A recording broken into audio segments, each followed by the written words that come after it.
Mon Seigneur et mon Dieu, je crois fermement que tu es ici, que tu me vois, que tu m'entends.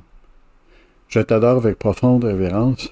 Je te demande pardon de mes péchés et la grâce de faire avec profit ce moment de prière. Ma Mère Immaculée et Saint Joseph, mon Père et Seigneur, mon ange gardien, intercédez pour moi.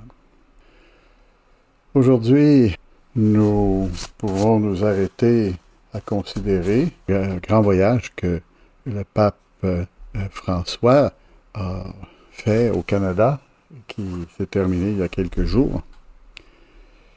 Il y avait certes de l'enthousiasme, mais le pape était venu faire un pèlerinage de réconciliation avec Dieu, faire amende honorable contre les abus qui auraient été portés par les catholiques à l'endroit des Premières Nations au Canada. Peut-être qu'on avait moins l'aspect festif qu'il y avait quand Jean-Paul II était venu, Saint Jean-Paul II, en 84. Mais il y avait toujours cette grande joie de rencontrer le pape, extraordinaire d'ailleurs. On voyait que spontanément les gens étaient portés à vouloir s'approcher, voir le pape. Même ceux qui ne pratiquaient pas vraiment, parce qu'ils disaient, c'est un homme qui nous inspire, c'est un homme qui est droit, c'est un homme généreux, et tout cela est tout à fait vrai. Nous savons pourquoi, parce qu'il représente le Christ sur la terre. Le souverain pontife est souverain seulement dans la mesure où il représente le Christ Jésus sur la terre. Tout a gravité autour de Sainte Anne. D'abord, lorsque le pape est arrivé, la première journée, est allé faire un pèlerinage dans un sanctuaire de Sainte Anne en Alberta, qui est très loin, à l'ouest, presque à 4000 kilomètres de Québec. Il a poursuivi son trajet pour s'arrêter à la basilique Sainte-Anne, basilique nationale, où il a aussi prié dans ce pèlerinage de réconciliation. Et il a porté toujours en lui l'idée des grands-parents qui s'adressent à leurs enfants ou à leurs petits-enfants.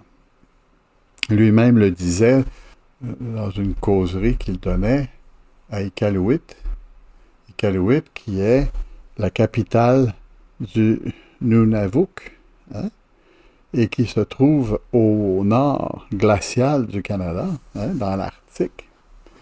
Et il dit, je voudrais m'adresser à toi, jeune Inuit, avenir de cette terre et présent dans son histoire. Je voudrais te dire que ce que tu as hérité de tes pères, reconquiers-le si tu veux vraiment le posséder. Il ne suffit pas de vivre de rente.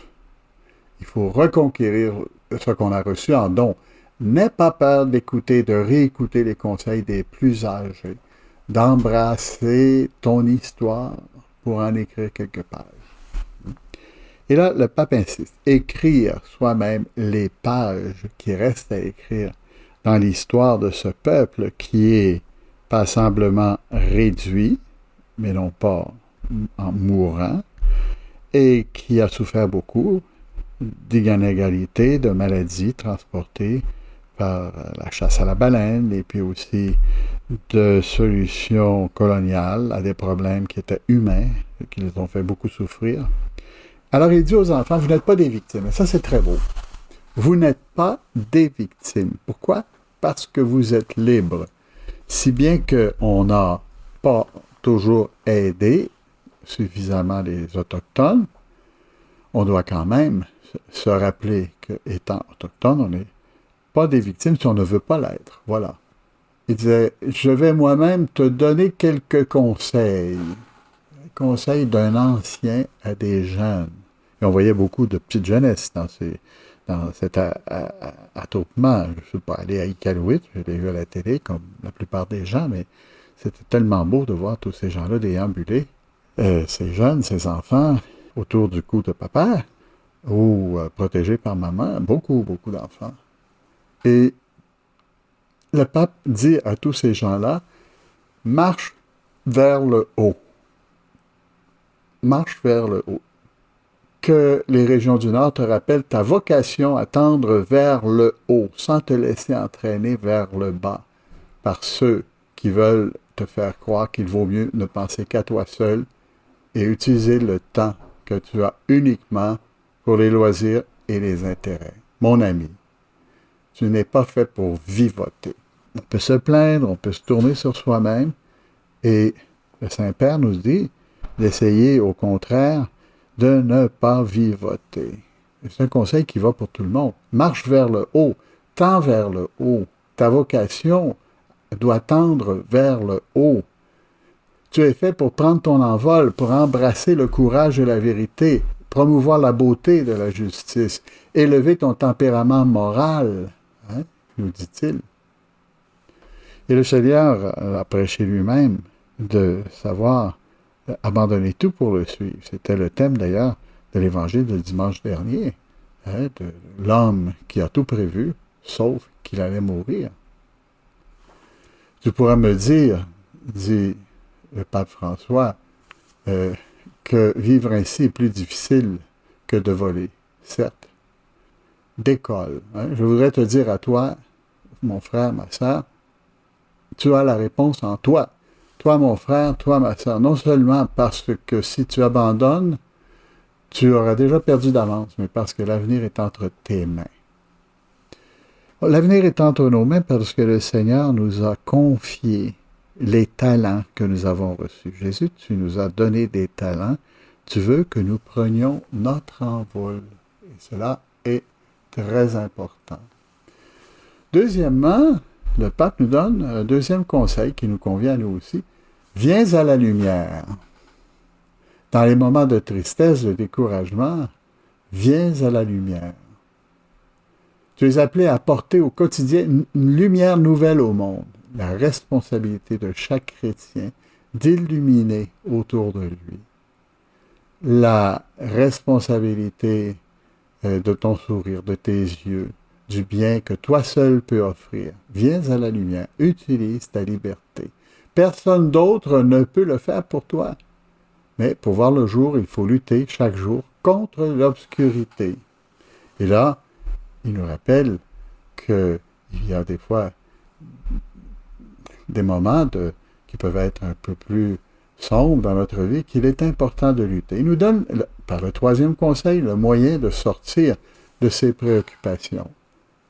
Le troisième conseil, fais équipe. Les jeunes font de grandes choses ensemble, mais ils ne sont jamais seuls pour le faire. Parce que vous, les jeunes, vous êtes comme les étoiles du ciel. Hein? Vous brillez d'une manière merveilleuse. La beauté des étoiles naît de l'ensemble des constellations qu'elles forment. Bon, il continue. Hein? Faire équipe, croire que pour atteindre de grands objectifs, on ne peut pas aller de l'avant tout seul.